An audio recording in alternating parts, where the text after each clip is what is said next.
All right. Here we are. We're live on YouTube and bringing you Real Estate 101 today. So they got the mortgage guy to come in to do Real Estate 101 today because the Fed is announcing what they're going to do with interest rates. I can hear that happening over my shoulder. We're expecting it to be a pause in interest rates. Van, do you have a way, are you seeing the feed to see people if they've got questions? We're on Facebook, right? I got you. Okay, I just want to make sure people, I'm not really super good at this kind of stuff, so I'm going to look and see, if they've got questions that come in.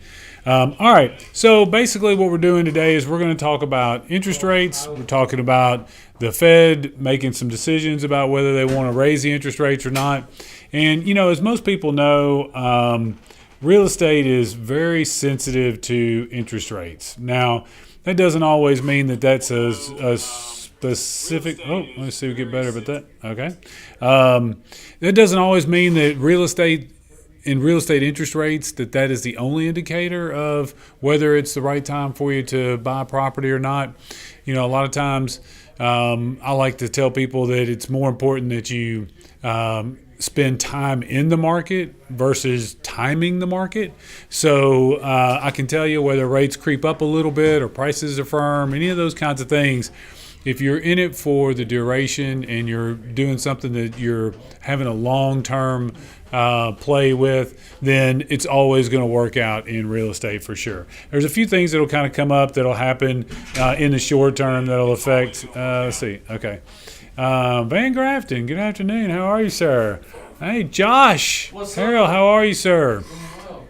All right, so the news is out. Okay, so what do we got, Tommy Davidson? They paused, but the outlook is shitty. It's fucking shitty. Okay. Language. Yeah. They're predicting 2 more rate hikes this year. 2 more. Two more rate hikes this year. They priced in 2 more rate hikes. Yeah, pricing them in. Okay, so that's really probably not the worst thing in the world from the standpoint that it would be worse if they paused interest rates now and then decided later to raise them. That's kind of like you're driving in the car, Dad says, hey, quiet back there, I'm going to pull this car over, right? And we just keep talking, we keep poking each other, we keep having a big time. It means where they are today is where they are. Yeah, and so basically what they're saying, well, they said they're pricing in a couple of new increases later in the year. Okay. So, but I think a lot of that is their way of saying, okay, everybody don't celebrate, don't get too excited. We still have work to do because they are going to stick to that terminal velocity rate, I think, in their mind, which is 5.6, 5.7, something like that. We're still a little bit ways away from that on the overnight rate. So we're just going to keep watching and see. It's a pause right now. The interest rates that you're going to find have stayed pretty much where they are. You trying to turn that down a little bit? Yeah. Can you hear it in the background? Gotcha. We already know what we need to know, man. Yeah. So basically, you're saying that the goal is to be at a 5.6, 5.7 for an average rate. Then we got the ways to buy it down and do those types of things. Yeah, so the Fed's overnight rate, they want to stay at that 5.6, 5.7. They're at about 5.2, 5.3. Our actual rates are a little bit higher than that, but it means that pretty much things should stay where they are and not get any higher for the next couple of months. The market's probably already priced in also a potential increase. So let's say, for example, they come back in the meeting in July and they decide to raise it another quarter of a point. That doesn't necessarily mean everybody's rates are going to jump up by then. So if you're in the market and you're looking around, what this tells me is for the next 2, 3, 4 months, probably rates are going to stay about where they are, or if the news gets a little bit better. So let's say, for example, they pause now and then we get to July. If we get to July and they don't price anything in, then that means the reports have been good and we may start heading back the other direction.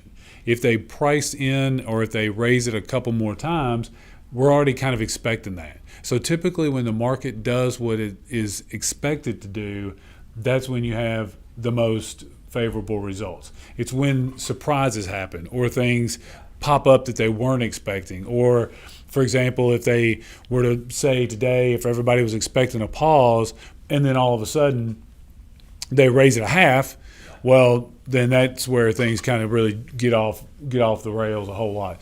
But what I'm seeing day to day is that people are starting to get a little more comfortable with the fact that housing expense, whether it be rent, whether it be buying, it's just gotten a little more expensive for housing expense in Rutherford County. I mean, is that what you guys are seeing? I mean, it's not like you guys are seeing people that don't write a contract on a $450,000 house because they can go find rent for $1,200 a month, right? I mean, that's not happening either. Well, the rates have never been an issue to us because by the time we get them, they're already qualified.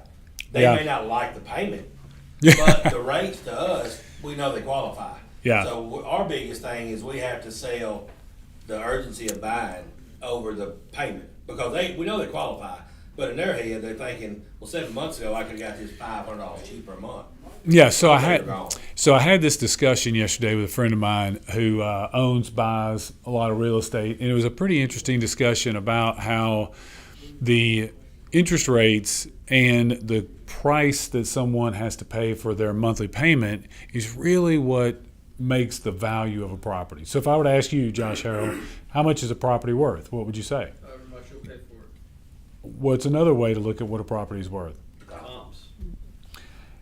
And how much you can finance it for. Oh yeah, that's right. Yeah. Right? So if you can finance, if there's a house that's $400,000 and that payment is $2,000 a month, if that house is $500,000 and the payment's $2,000 a month, you'll still buy it, right? If it's $300,000 and it's $2,000 a month, then it starts to get out of whack. And So, I'm giving strategy, but since you're the lender, so Yeah. one of the things that our agents also are doing is they need to know the price of neighborhoods, not houses. So if I'm a good point. this is my payments, and figure everything on a 3.5 FHA loan.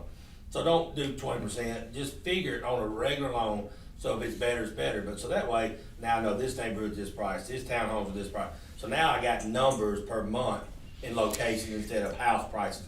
Because really, they're not looking at house price like people think. They're looking at that number per month. So know that what what the average monthly mortgage payment's gonna be. Just a rough number. yeah, and that's good too because product selection, you just said something important.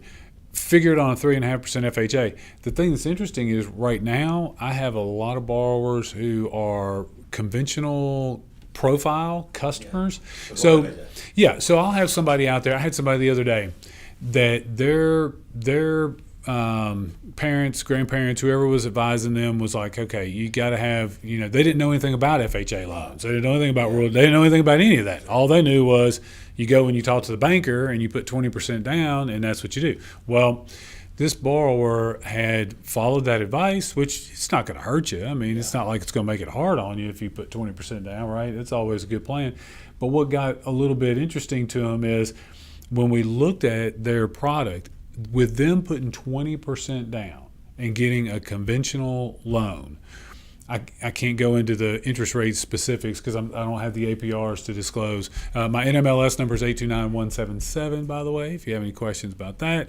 But in that particular case, the borrower had saved their 20% down payment. They're in prime position to buy the house. We start looking at the rates, etc.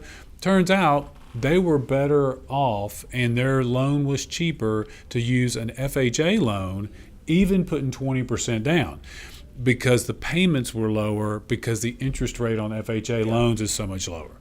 So FHA has mortgage insurance. If you put 20% down on a conventional, you're not going to have any mortgage insurance. If you do an FHA, you will. However, if the interest rate is a lot lower than it is on conventional, then your monthly payment can still end up being a little bit less using an FHA product, even though you're not a first-time home buyer or even though you're not a typical FHA borrower.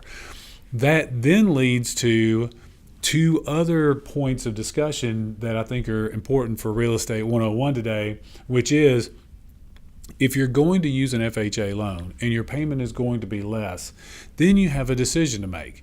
Hey, if I only have to put 3.5% down to buy in that neighborhood and to get that payment to work for me, and let's say I'm buying a $400,000 house, well, the 3.5% FHA down payment is going to be $14,000, right? That's the statutory minimum required down payment. To put down a 20% down payment, it'd be $80,000. So the things, bless you.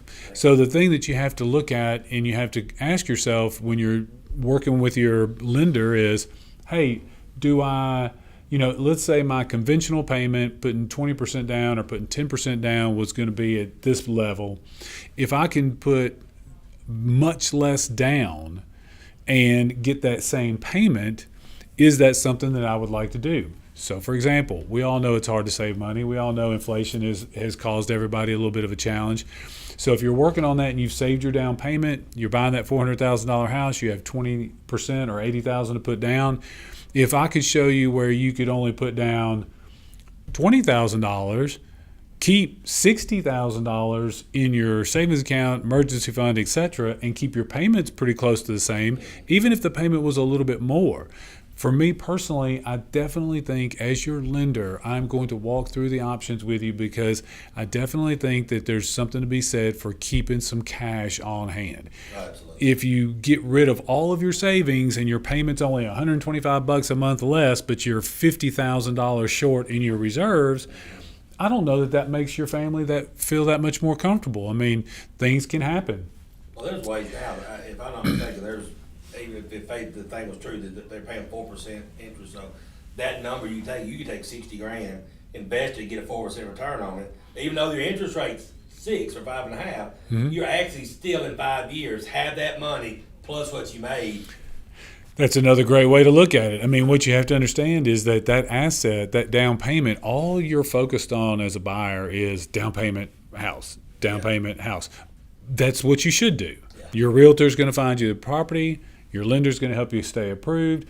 However, once you get down to the decision making of picking your specific product and locking in an interest rate, those kinds of things, then you want to pause for the cause right there, reevaluate your situation as it is right then, and then make the best decision going forward. You may decide to put down less and spend a little bit to buy the rate down. Yeah. There's several different options that can go. That can come into play there. You can also always put more money down at any point and reduce the balance on your loan.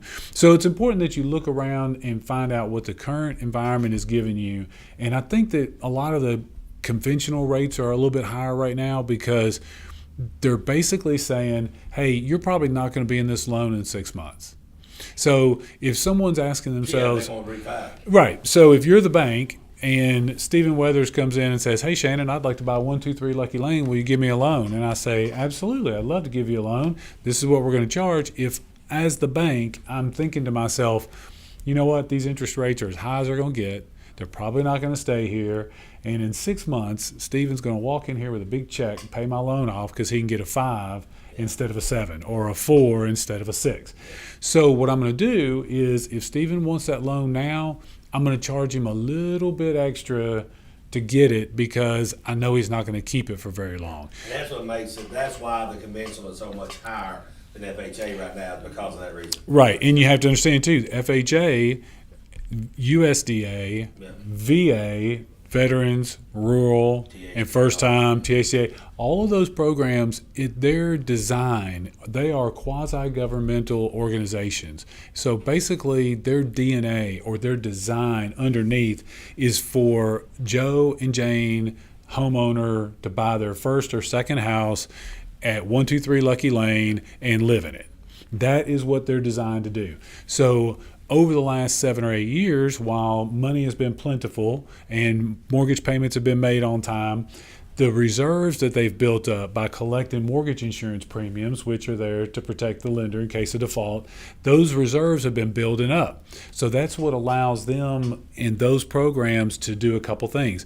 Reduce the mortgage insurance to make it a little more affordable, which is effectively interest rate, and keep the rates down a little bit, whereas the conventional guys or the bank guys or the mortgage banker guys, those conventional guys, they don't have any kind of responsibility or mission statement to the American people. They're purely investment grade bankers. Now, they serve a great purpose in this market, and you and I both know over 25 years we've seen as many people use conventional loans as we have anything else. It's what it is. However, you just have to understand their business model and where they're coming from. They are investment bankers. You know, I find So amazing now is in the market. Anybody you talk to, it's all they talk about is conventional rates. And I've probably done 90, 80% FHA and 20% conventional, unless it's been a 5 or a 3. 20% downs have been very few. They're Yeah. very few, unless you sell something, do it that way. So, for some reason, because our mind thinks that that's a higher price and it's negative, we automatically go to that rate, which is terrible in a real estate guy. You need to be quoting FHA rates. Yeah. Why are you quoting the conventional rate? To Yeah. scare somebody, you need to quote FHA rate. Yeah. Now, are you guys starting to see? People who you thought a year ago would never move, but are starting to think about moving, even if they've got a 3% mortgage? Are you starting to see that at all? Yeah, because I think If you're people not, you're wanted gonna. I think people wanted to, then they realized that this is not going to go back. Now they're deciding to do it anyway. Okay. There's a few other things for your real estate people that are out there. So here's a good scenario. Let's say you have somebody buys a house for $250 in 2018, and now that house, or 2019, they get there, they stay during the pandemic, they refinance to a 2.5% mortgage at 240, 230, something like that. House value shot up, it's now worth 400. Right. But in the meantime, that person that could afford a 240, remember what I said about the cost of financing?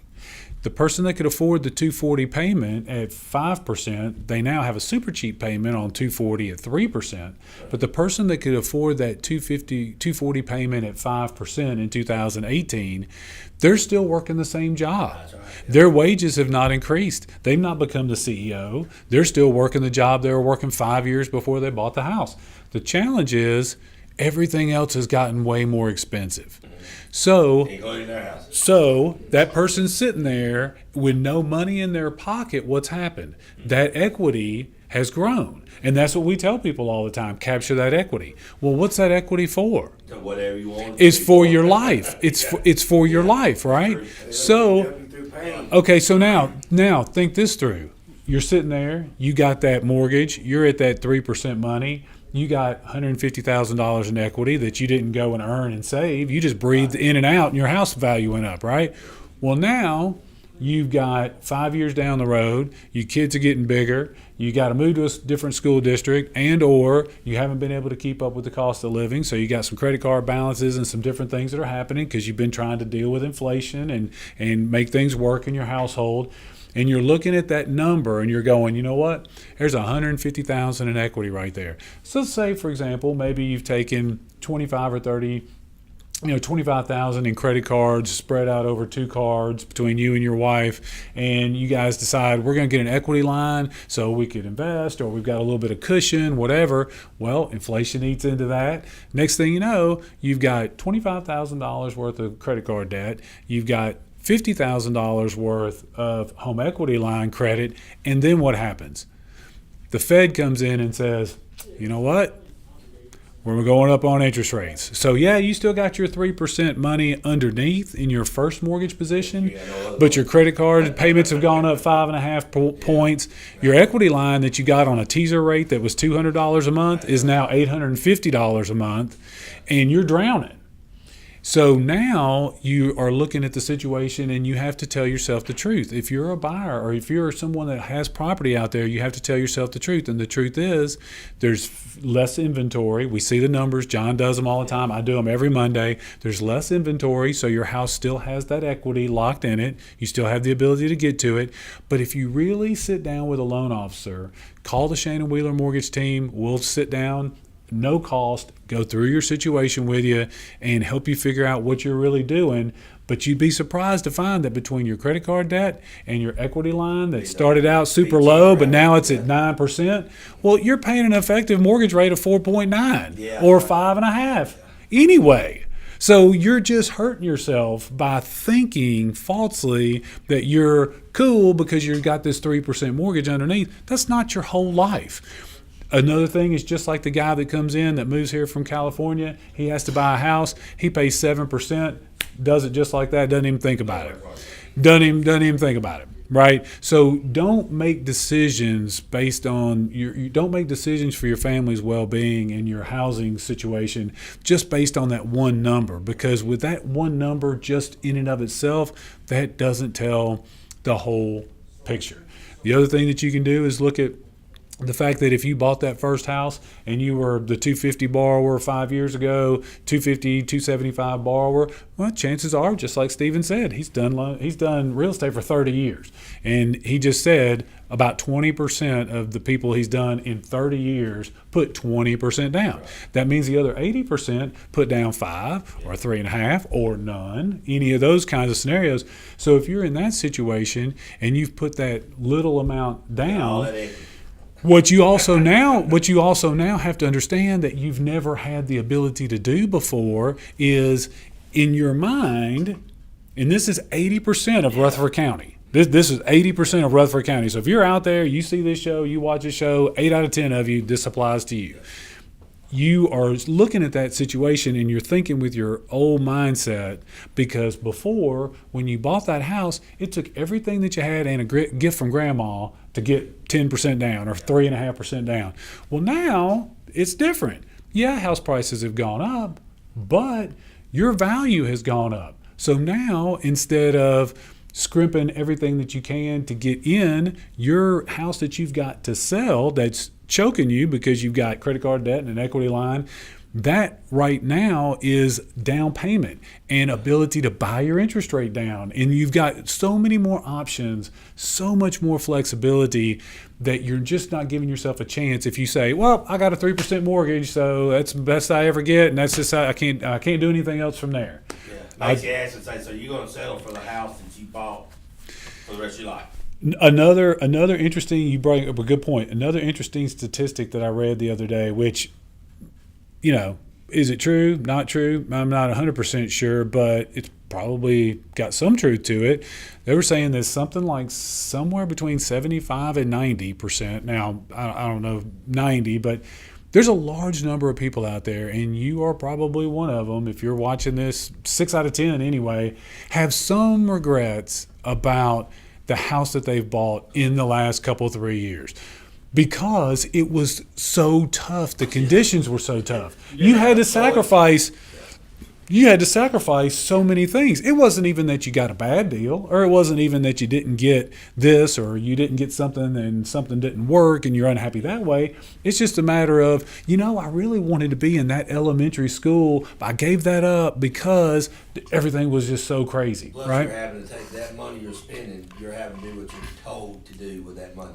So you're buying a house, but in that market, you were literally having to do what you were told to do to get it. Yeah, there was not a real opportunity to kind of make a decision. Well, now you have that opportunity. The other thing to keep in mind is if you've got a property that's got some equity in it and that you've not used credit cards, you've not used an equity line, then that could represent an awesome opportunity for you to keep that property, use that cash flow from rental income to offset your higher mortgage payment. So if you've got $1,000 payment on a $300,000 house that you can lease for $1,800, and you've got that extra $800, you cut some out for vacancies. And, make good, prudent decisions. Me, any of the real estate people in here, been over on our property management side, get our team together to just say, hey, what are my real numbers? Don't lie to yourself. If your rent's $1,800 and your payment's $1,000, don't sit there and start counting that $800 a month coming in. Right. Don't quite work like that.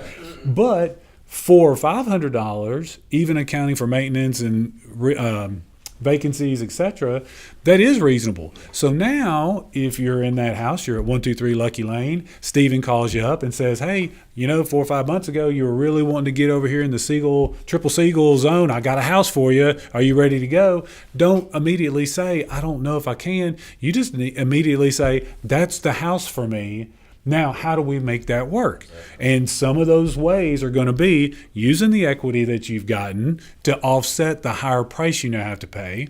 It could be that you keep some rental income to pay that off. You buy the rate down a little bit. But I can tell you that if you were at 123 Lucky Lane, Steven called you up and he's got 4, 5, 6 Lucky Lane ready to go, and it's exactly what you wanted, and you sacrificed a little bit the first time, there is a way to get from A to B without just breaking the bank. I mean, that is just really what it is. So don't let these things make the decisions for you. It's more a matter of the decision gets made, and then you figure out the very best way to do it. So a lot of times I tell people, and I've done loans for a long time. I've refinanced and helped. I mean, any kind of way, private finance, any kind of financing you can think of when it comes to real estate, I've done it. And the one of the things that I would tell you is it's more important. Don't ever let an interest rate or a price of a property make the decision for you, because those things are all negotiable and they can all be worked with and be changed. Once you make the decision, what's important is that you pick the right person to help you get that decision made into action. So once you've had the thought, or once you've decided, hey, I'm drowning and I need to do something different, maybe if I sell my house and get into something different, that would work. Or if you say, you know what, sellers are still out there right now. There's some opportunities. I gave up some things when I bought, when everybody was buying and it was going crazy. Now I've got a little more time. I'm going to really figure out how to not give up on that sacrifice that thing that I needed. Once that starts to percolate, once that decision starts to get made, then your first part of the job is done. The second part of the job, and the most important part, is going to be to pick the phone up, call somebody at Good Time Tommy, call the Shannon Wheeler Mortgage team, and say, okay, this is what I'm thinking about doing. How are we going to get there, guys? So that's the thing. It's not, don't let the market make the decision. You make the decision, and then let the professionals walk you through the market. That's Real Estate 101. Go get you some, baby.